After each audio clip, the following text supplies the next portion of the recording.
In Zimbabwe, approximately 70,000 people are living with albinism.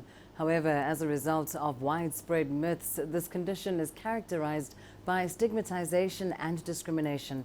This has presented challenges for those living with the condition, with many experiencing attacks. Some have even been killed. Cost limitations also prevent many from accessing necessary resources like sunscreen lotion and exposing them to life-threatening conditions like cancer. Albinism is estimated to be affecting 1 in 17,000 people globally, and in Zimbabwe, an estimated figure of 70,000 people are living with the condition. It is caused by a reduction or absence of the pigment melanin, often causing white skin, light hair and vision problems. The truth has been an illusion for many who would rather believe the myths. People living with albinism, they are not disabled. They're just people like you. The only difference that we have is just the pigment. If you go to America, if you go to UK, if you go to any place that you can go to, there are people who don't have pigment, but they don't have that discrimination. But I want to say, you know what, just take us as the same as you.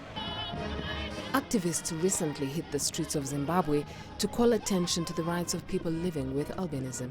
We want them to be business people, we want them to be educated, and if you could go through our local universities, you would see that some of them, they are very, very much talented as far as academic is concerned. So if we would cultivate the talent, I think everything will be well.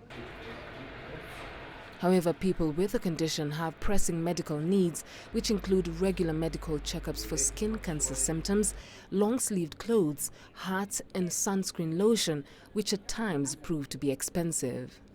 Sunscreens are a bit expensive. As you were saying that a person is living at $1, and the sunscreen, like this one, it is costing $19, and it only lasts you for a month or less, depending with the number of time you would spend on of hours you would spend on the sun.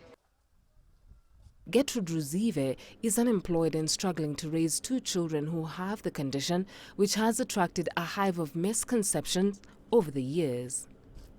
Her husband neglected her after giving birth to 2 children who had albinism.